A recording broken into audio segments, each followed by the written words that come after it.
Hello and welcome to On the Record. I'm your host, Jerome Sawyer. On May 4th, Dr. Duane Sands made headlines with his resignation as Minister of Health. After leading the charge with Dorian and now COVID-19, many were just not ready to see Minister Sands go. There was even hope that Prime Minister Minnis would reject his resignation and ask him to continue his work in the midst of a global pandemic. But history will tell us another story. Tonight on The Record, we sit down with the man himself, Dr. Duane Sands. Stay tuned. Our conversation begins on the other side of this break.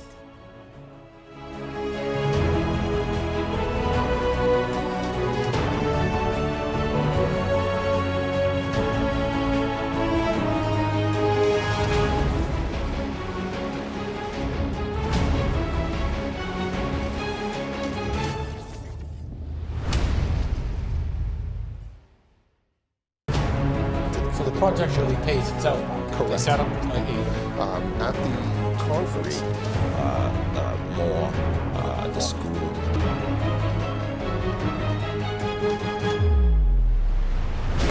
As a journalist, I always have to focus on the facts, and sometimes that means going to investigate for myself. On the Record, Thursdays at 8 p.m. right here on RTV.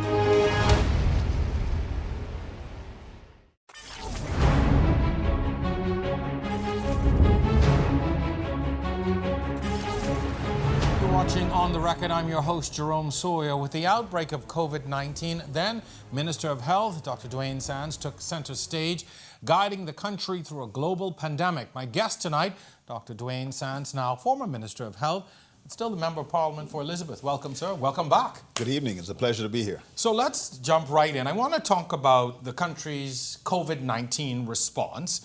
We've seen a flattening of the curve. Days go by where we see no new cases, people being discharged from hospital. By all accounts, are we on track where we should be? We are. We're very pleased with where the Bahamas stands at this point. 104 cases, 11 deaths. We have done some 2,500 tests, or thereabout. The exact number escapes me. Mm-hmm. But other than Bimini, Grand Bahama, New Providence, and Cat Key, we have not had a confirmed case of COVID-19 in any of the other islands of the Bahamas. So I think we should be pleased. Certainly if we look at the mortality rate of the 11 of 104 is very high.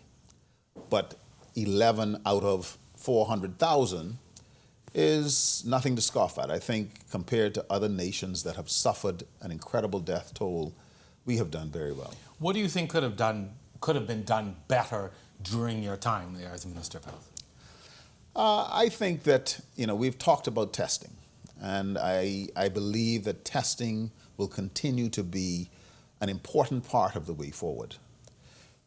We have also, unfortunately, developed a bit of fatigue for COVID, meaning that, hey, this was okay, I was wearing my mask, I was doing my social distancing, but I had enough of that now.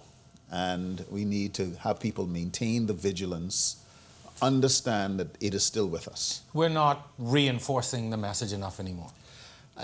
We are reinforcing it, but I think we need to freshen it a little bit. Okay. So that people don't say, yeah, I heard you, wash your hands, sanitize. We seem to be okay. Every day you see the numbers and I get a sense that people feel that we're out of the woods. And that message has unfortunately been broadcast through the international media, certainly our biggest trading partner. That message you're hearing quite often. But the juxtaposition of the health concerns and the economic concerns is now muddying the water. And how do we proceed, as we must, in a way to keep the economy alive, but to prevent a resurgence or second wave or third wave of COVID? That's going to be the challenge. Which brings me to my next point. What should be the path? On one side, if we don't reopen and do some things, we are going to be in economic peril. But there are still the health concerns with a possible, whether you call it continuation of the first wave or a second wave, coming out of the United States. So let us open cautiously and deliberately, and let us embrace best practices. If you look at the range of testing from number of tests per million. The Bahamas tests at just over 5,000 tests per million population. Barbados is almost at 20,000 tests per million. The United States may be up 60,000 tests per million. You have some countries like the United Arab Emirates testing at 250,000 tests per million. The more you test, the more accurate or valid your sampling. And so you can say categorically that we are controlling this thing, that we don't have a problem, particularly as you start to introduce new variables. Tourists coming in, people interacting more commonly, barbershops open again. I need to go to the barber. Once you get more activity, you ought to be testing more. And also not being afraid to hold the line, because people want to say, look, I don't have it, I didn't get it, so why do I have to keep wearing this mask? Mm-hmm. Why do I have to keep washing my hands? I can't find sanitizer anymore. Maybe I don't need it. And that, unfortunately, is not the case. And we've seen horrible examples of what's happened in the North. Do you think the administration and officials are beginning to bow to the pressure? I wouldn't say bow to the pressure. I think that we are recognizing that death from COVID and death from economic stagnation is still death. And so you have to do this really, really precarious balancing act. And depending on which voice is whispering in your ear or shouting in your ear, you may prioritize certain things differently. I think this is a real opportunity for honest, candid conversation. We are going to have to work together. We are going to have to speak, and we have to speak even when our voices tremble. You, as of late, have been very vocal about not supporting visitors not being tested for COVID-19. Just yesterday, the Minister of Tourism announced that everyone coming to the Bahamas will be tested. Why was that the right thing to do? I think because if you look at our major markets are the northeastern corridor of the United States, New York, Philadelphia, Florida, and so on, Atlanta. If you look at those geographic locations and you look at the incidence of COVID and the rate of change of COVID, yes, New York is coming down, but other places it's going up. And so just by sampling, it is possible, conceivable, likely that you're going to get people coming in to the Bahamas with COVID. Now you're talking about the interaction of hospitality staff, taxi drivers, hair braiders, etc., with persons, and the possibility that you can have asymptomatic spread. So it becomes critically important that we do the best that we can to minimize that possibility. We've learned that it can happen. So even as we now open up, let's do so deliberately but cautiously. A couple of things.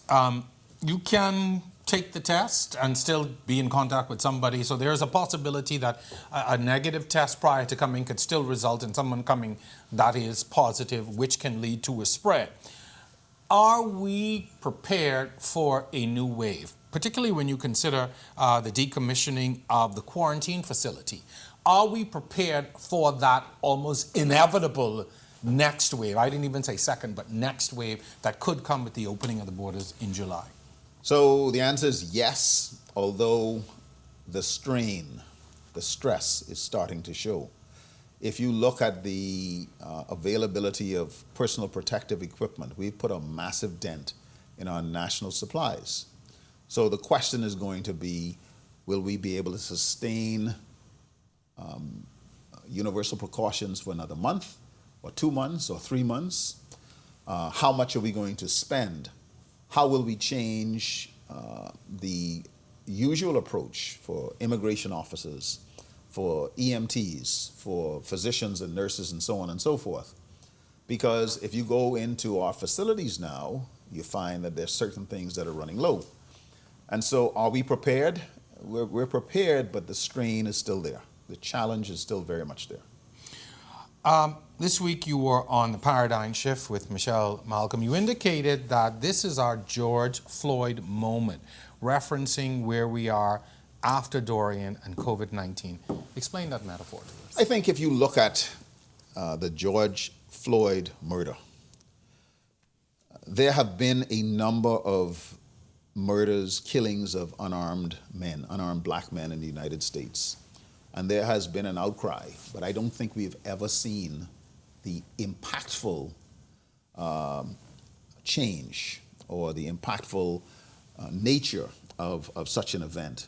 So George Floyd, I believe, in his death has accomplished, or seems to be accomplishing, what America couldn't seem to do in years, and it has spread around the world. We have, in 2019, gone through a category hellstorm. And we thought that after September 1st and October, November, that we were going to be okay. And then this virus shows up and it knocked us right back, flat on our backsides. So this moment now is a defining moment. It's a crossroads. It's a make or break, if you were. And I believe that if we dig deep, if we literally hold on to each other, partner with each other, listen to each other, we can demonstrate to the world that the Bahamas can respond to these massive challenges. But what would be our break moment? That's our make moment. What's our break moment? Our break moment is if we do not learn the lesson that it cannot be business as usual. We cannot expect to just expect this thing to pass and everything will be fine. It's not going to be fine. We are in the midst of a climate change reality, and we are in the midst of a world which is no longer as safe as it was because of these viruses and other possible biologic hazards. As you sit here, reflecting on your time as Minister of Health during Dorian and COVID-19, what would Duane Sands have done differently if given the opportunity? With Dorian, I certainly believe that we could have increased our psychological support. We tried very, very hard to improve the amount of psychological support given to Bahamians. And the impact of Dorian damaged the psyche of a lot of people. COVID has come with a second blow, and I believe that the wave of psychological events, whether that's depression, anxiety, etc., will climb precipitously. And so I would, if I could, have done that a little bit differently. As it relates to Dorian, I think in my contribution in the House of Assembly, I spoke about the whole issue of the communication strategy, and whether or not we could have done that better in terms of dealing with the issue of missing persons. We have lots more questions relative to that, Dorian and COVID as well, but we're at the point of our first break. Stay with us. You are watching On the Record. We'll be back right after this.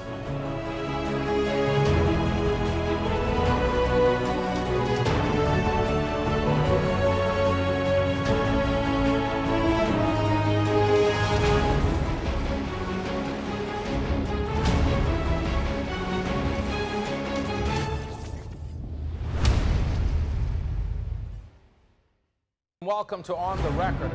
Looking for more On the Record? If you miss our Thursday showing at 8 p.m., join us for the re-airing on Friday mornings at 10, and then again each Sunday night at 8:30. Or go to our YouTube channel and catch up on all of our past episodes. And then like our Facebook and Instagram pages for a preview of upcoming shows and get a chance to ask your questions. Just look for On the Record.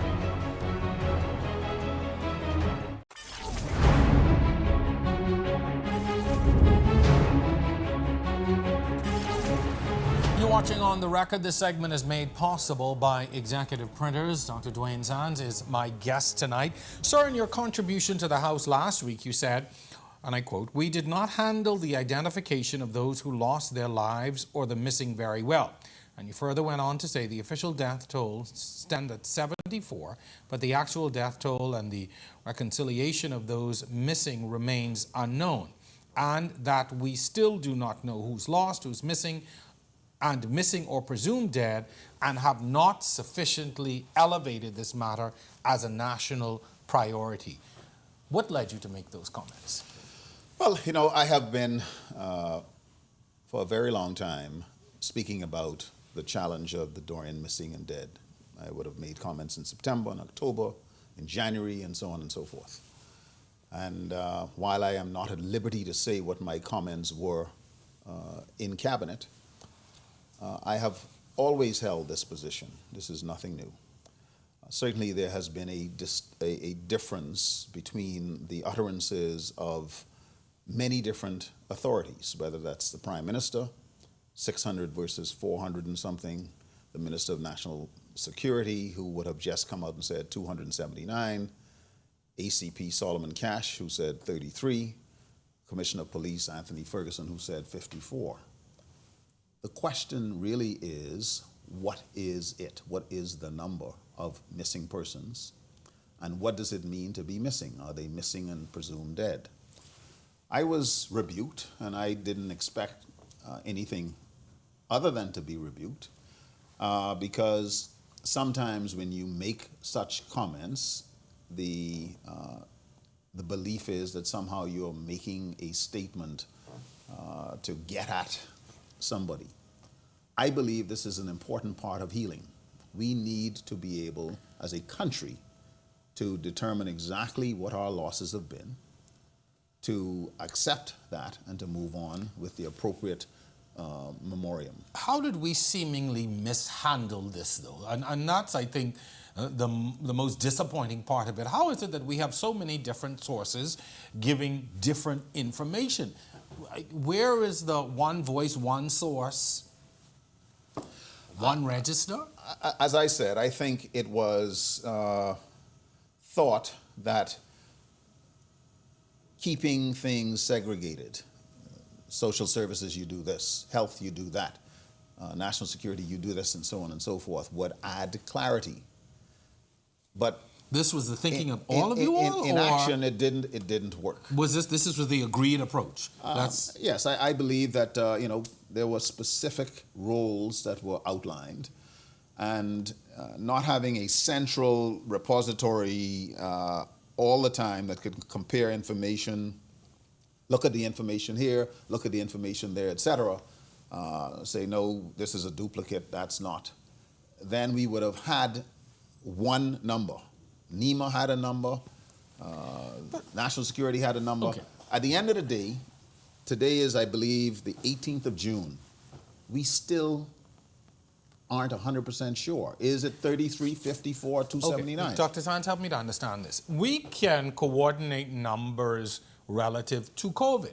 Every day you all were able to tell us how many people were tested, how many were hospitalized, etc. Why is it that something similar was not done for this? I mean, I get it. It's the largest tragedy we've ever had. There's a lot going on. I mean, was there not anyone in the room who said, "Hi, let's coordinate all of this into one document or one central place," as you would have suggested? I believe those conversations would have been had. So what happened? Well, ultimately, I think we are seeing that it didn't happen as well as it should. Allegations are being made that there's a suggestion that there was some malfeasance, or that there was some cover-up, or that there was something. Burning of bodies even. Precisely. This is one of the that theories. Has never, ever, ever been my position. What I think is that we could have managed these records better and made sure that we interviewed, welcomed all of the people who could possibly have had missing persons. One very significant concern is the disadvantaged, undocumented migrant population, to determine whether or not we have polled or interviewed or welcomed them adequately in order to get the information about persons missing in the large communities of Mud and Pigeon Pea and so on and so forth. because more than likely the discrepancies arise in Abaco much more than they do in Grand Bahama. It seems Abaco is it, but I have to ask, Dr. Sands, were you involved or anyone in the cabinet involved in any cover-up or any plot to keep information from the public? That's one. No. No one in the cabinet? No. Secondly, to this theory, story, allegation that bodies were burnt, to the best of your knowledge, do you know of any of that happening? Absolutely not. Absolutely not. And, quite frankly, this is the Bahamas. The idea that somehow you could possibly do something like that and not have somebody raise their hand and say, hey, I saw, or I have a video of, or I took a picture of, is unfathomable. Also, I have to ask, and I don't want to be sort of irresponsible in how I place this, but there are stories of people who would have died after the storm, that some things would have happened on the ground in Abaco, whether there was some looting or attacking going on, and people may have been killed. Do you have any evidence of that? Are you aware of that? I am not aware, certainly, of any of those specifics. In the aftermath of Dorian, the stories were coming fast and furious. And you would have seen the video clips, the social media postings, and so on and so forth, alleging all manner of things. Oh, they have marauding gangs of people, and oh, they're doing this and they're doing that. So you're saying the gangs didn't happen either? I don't know. I was not there. Okay. I am saying that you and I and many people in this country have heard a lot of things. Now, how do you validate or verify those things?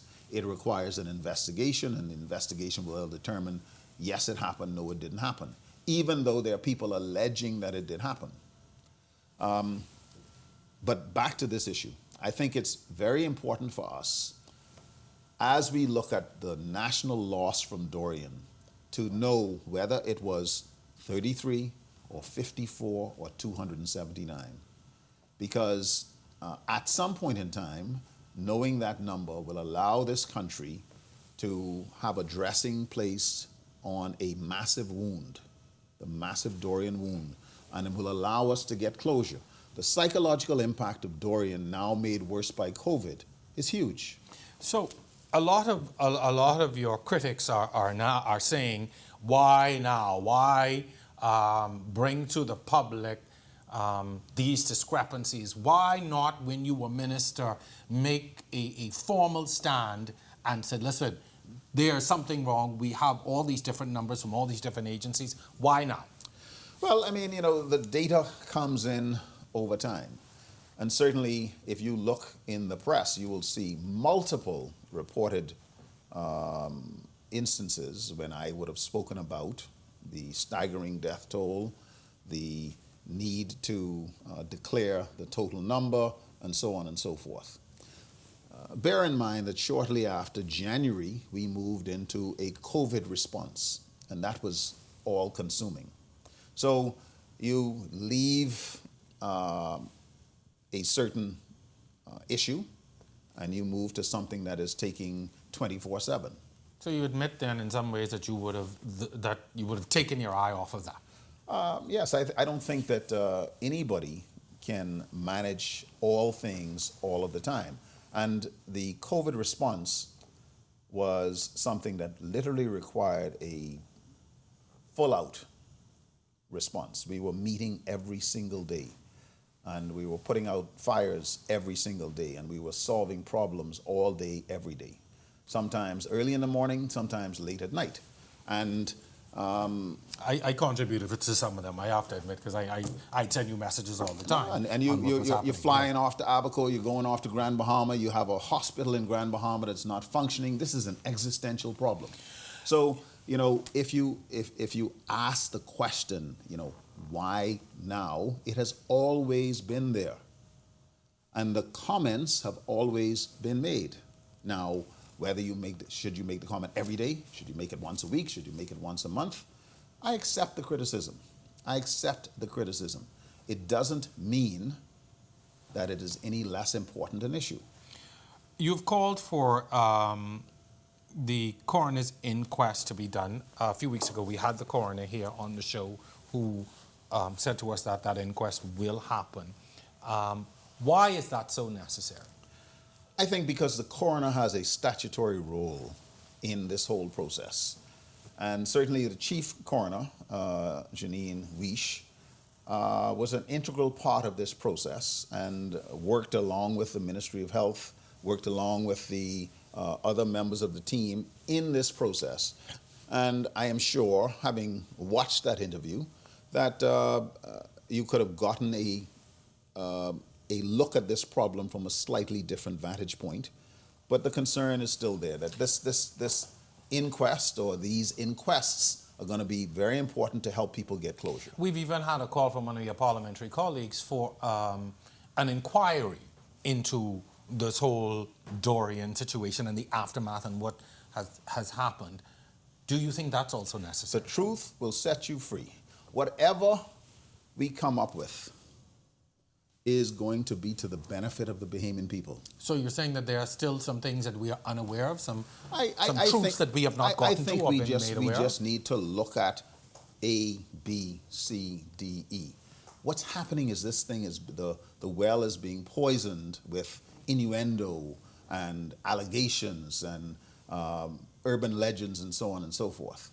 And at no point in time, if you go back to my parliamentary contribution, or even now, am I making any disparaging comments, A, about any of my colleagues, or about the actual events that took place.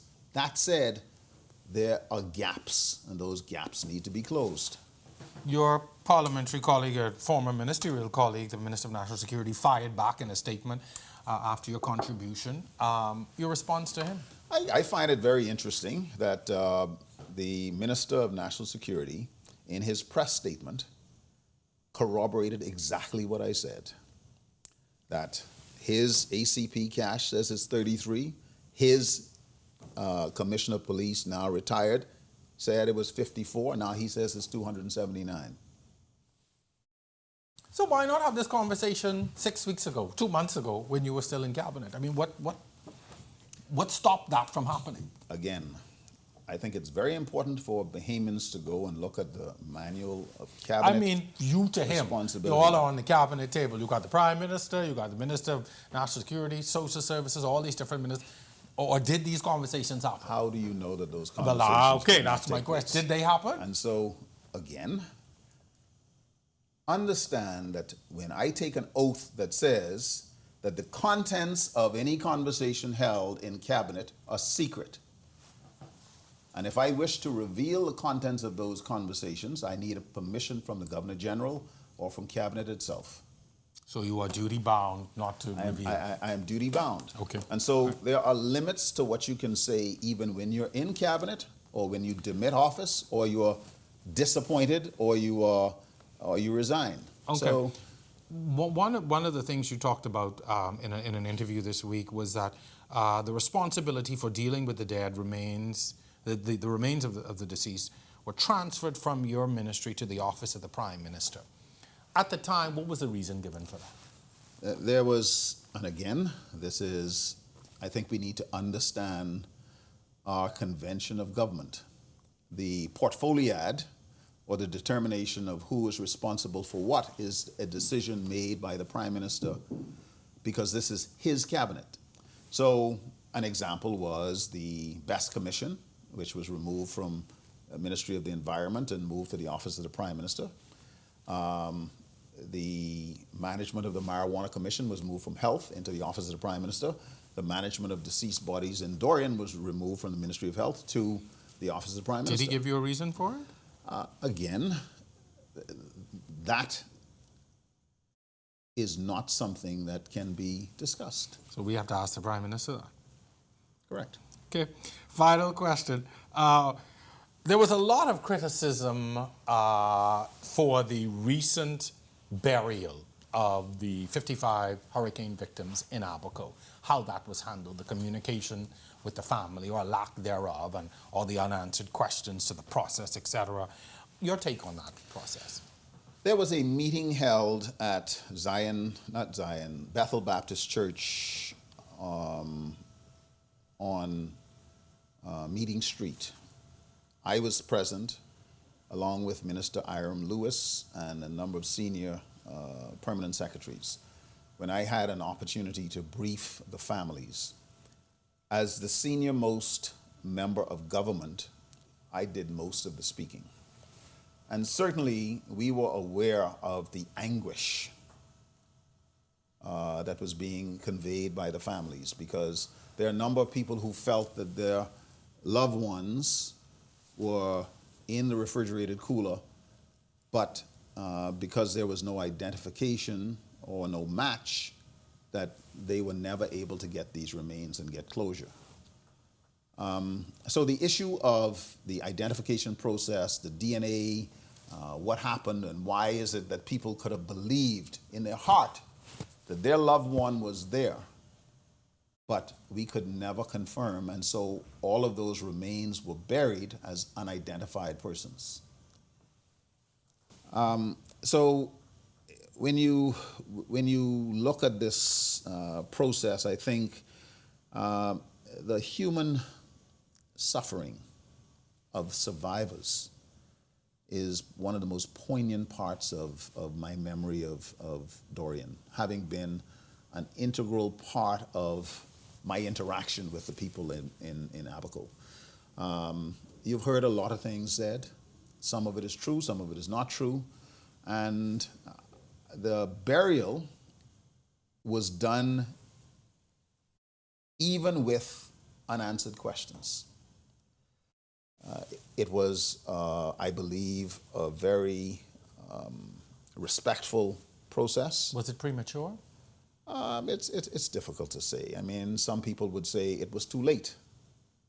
Some people would say it was premature. The spectacle, however, what do you say? Will be forever emblazoned on the minds of Bahamians. Do you think it was premature? I don't believe it was premature. I think, like I said, that we have some unanswered questions, and those unanswered questions, once they are answered, they will help all of us collectively to heal. Dr. Sands, we have to take another break in our show. Stay with us. You're watching On the Record.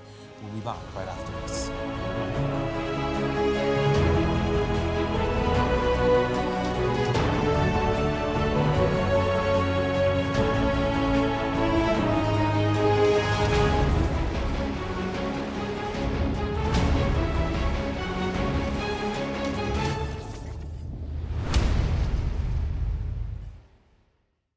Hello and welcome to On the Record, and the balanced, true and open debate you've been looking for.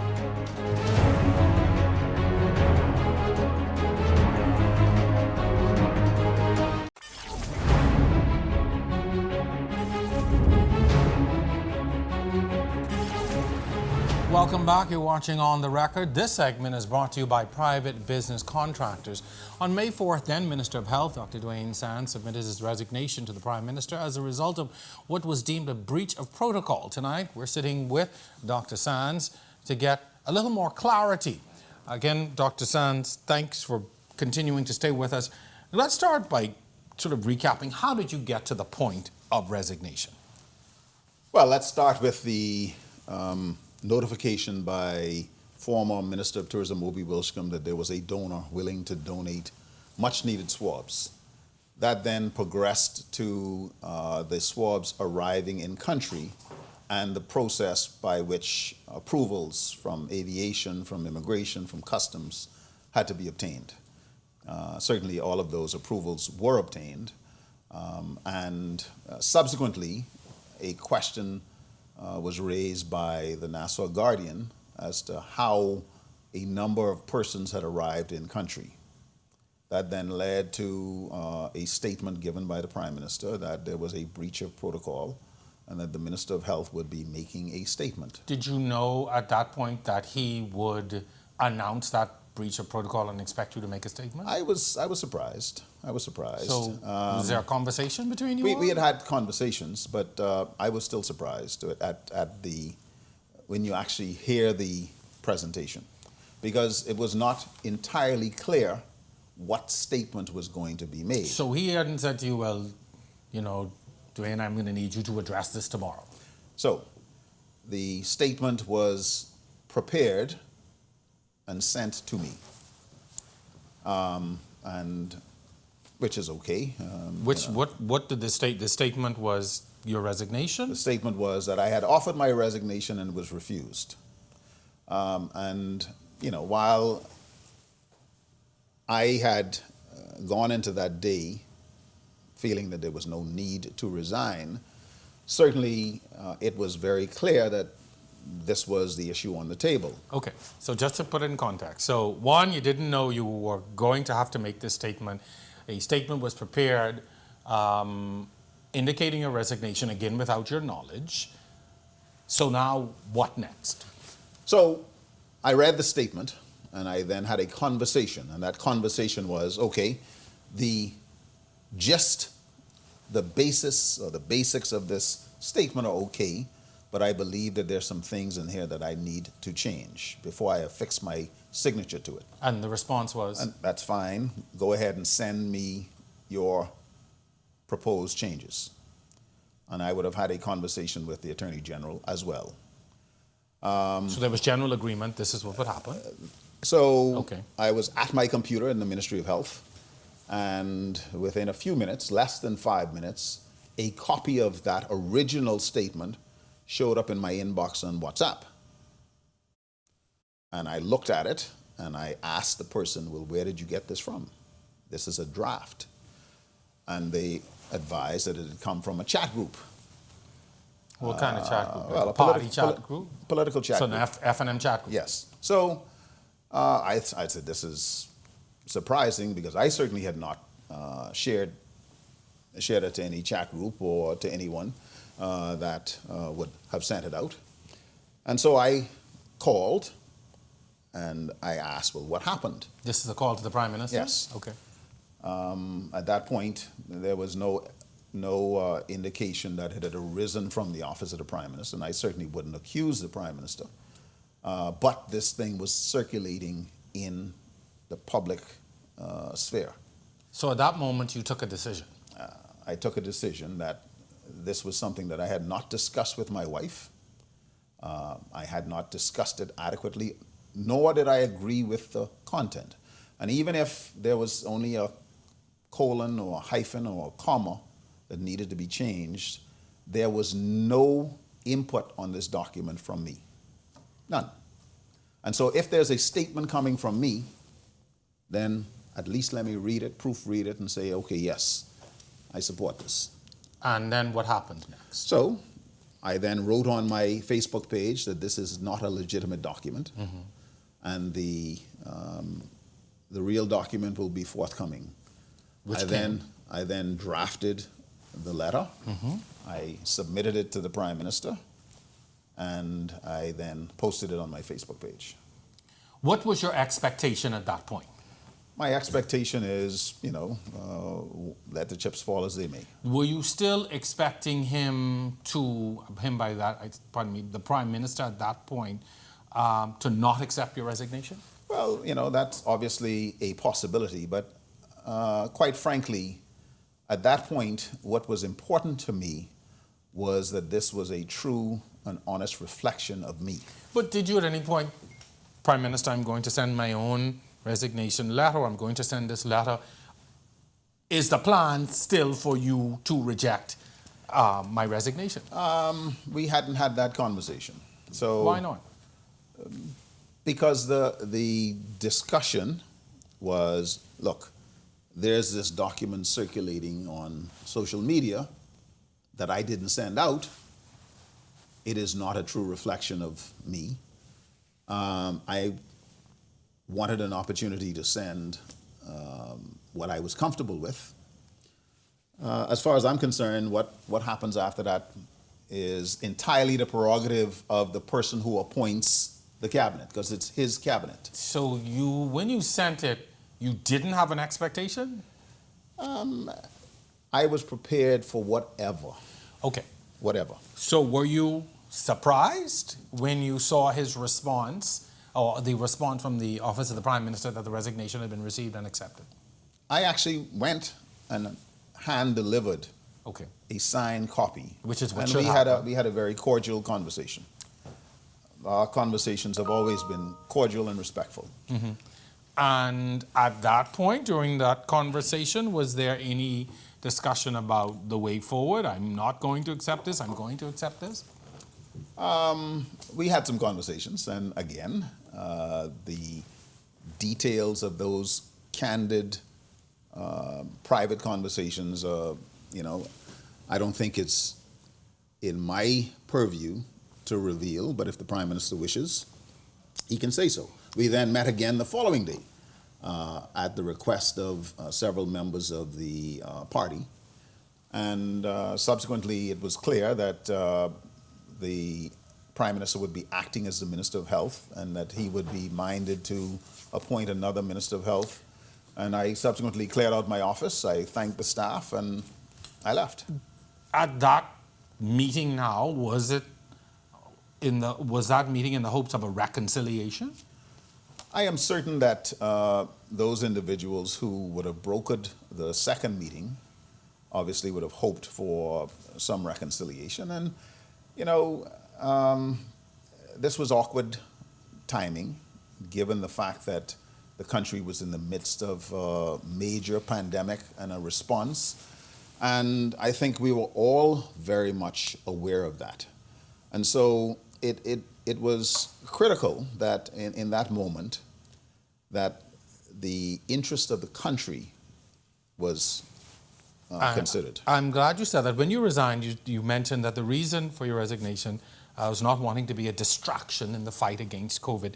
Do you believe now that you've become a distraction? Well, you're on this show, you've spoken to others, you've got up in the House of Assembly and said things that have gotten reactions. Do you think now you're a distraction? I don't believe that I'm a distraction. I would say, Muralinis used to say, in life there are no rewards or punishments, only consequences, okay? So these are consequences. And history will tell whether Duane Sands was a mere distraction or perhaps a voice of reason. Well, that's a good place for us to take our final break. When we come back, we do want to talk a little bit about the future of Duane Sands, and particularly in your political life. You're watching On the Record. We'll be back right after this.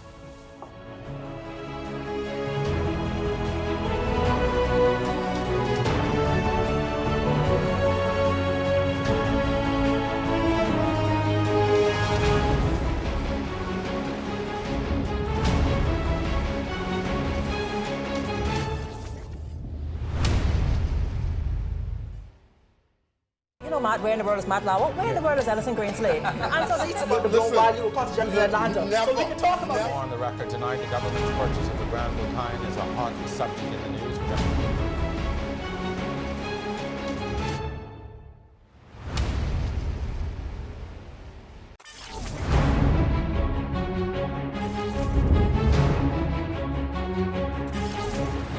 This is On the Record. Thank you for staying with us. This is our last segment for the night with former Minister of Health, Dr. Duane Sands.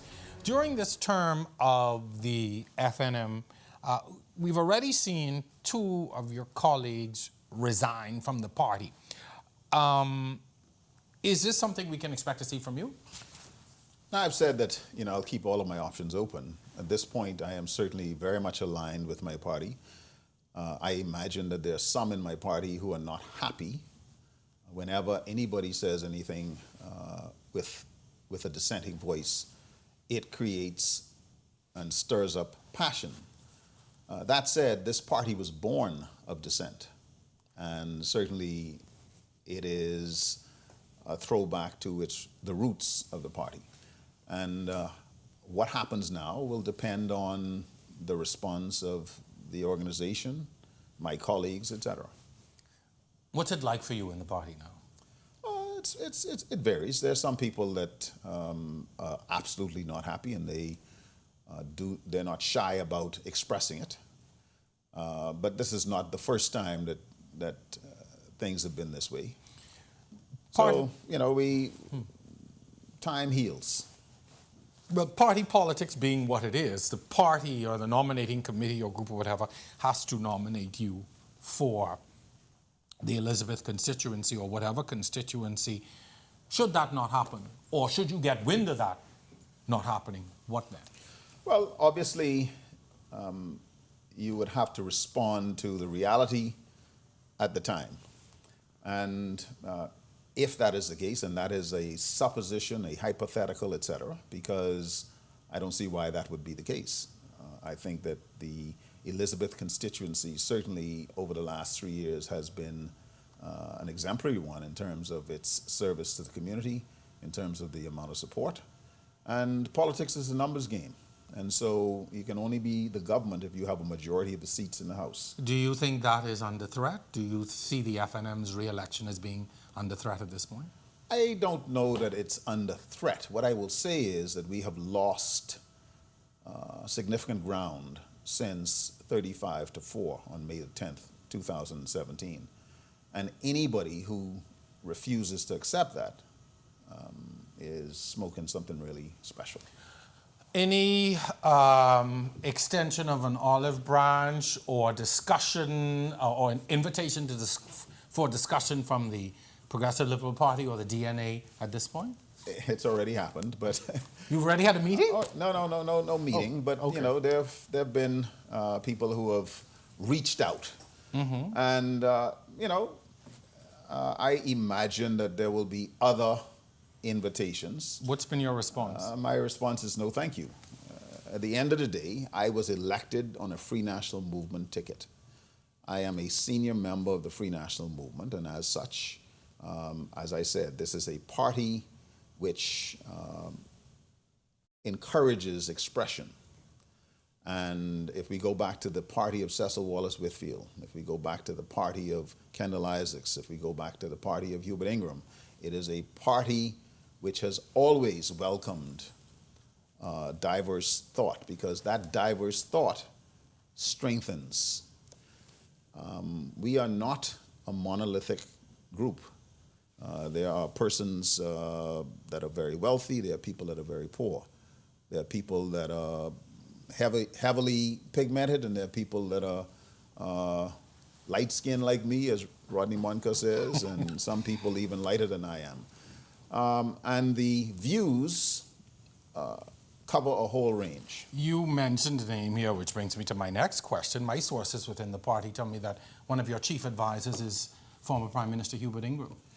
I don't know who your sources are, but you know, go ahead and listen to your sources. No, I'm asking I know you, this is... who my advisors are. Do you get advice from him? My main advisor is my spouse.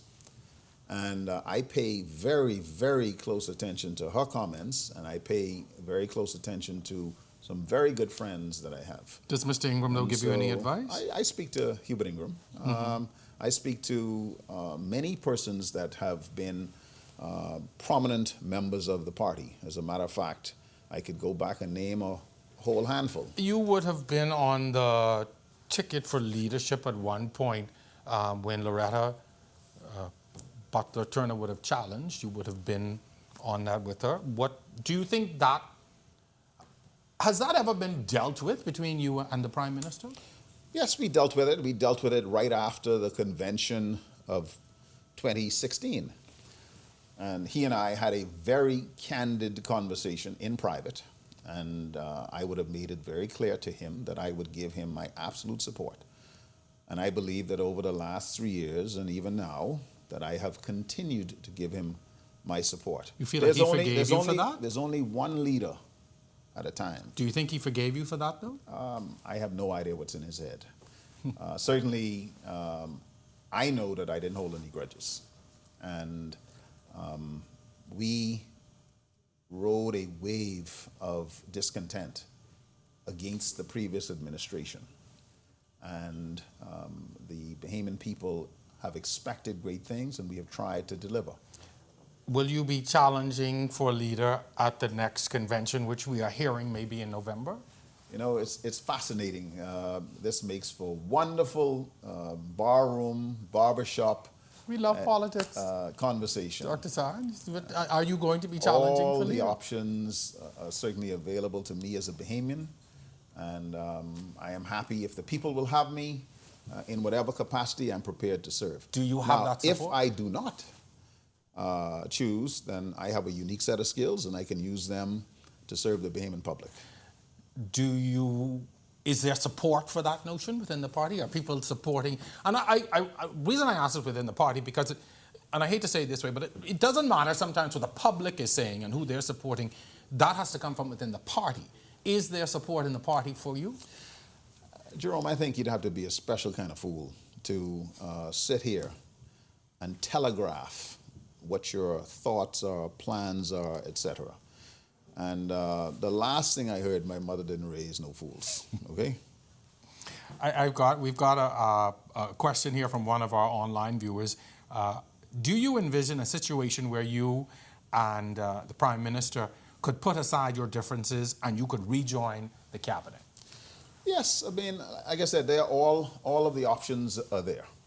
I'll put it this way: what we're about to go through as a country is going to require that we all put down whatever arms we have and work together, because we are going to go through the valley of the shadow of death. That's not wishing anything bad on my country. That's an acknowledgement that every single country that's in the G20 is in recession. That is given the fact that we have a pandemic which is raging still. That is due to the fact that we live in a climate change reality and superstorms are likely to continue. And so the triviality that would say that it's okay to hold a grudge, we can't afford it. And so we need to be able to work together for the people of this country to achieve the best possible outcome. Dr. Sands, that's a good way to end the show. Thank you very much. Thanks for coming on and being so candid with us and sharing some of the experiences and helping us to put some things into context with you. Thank you very much.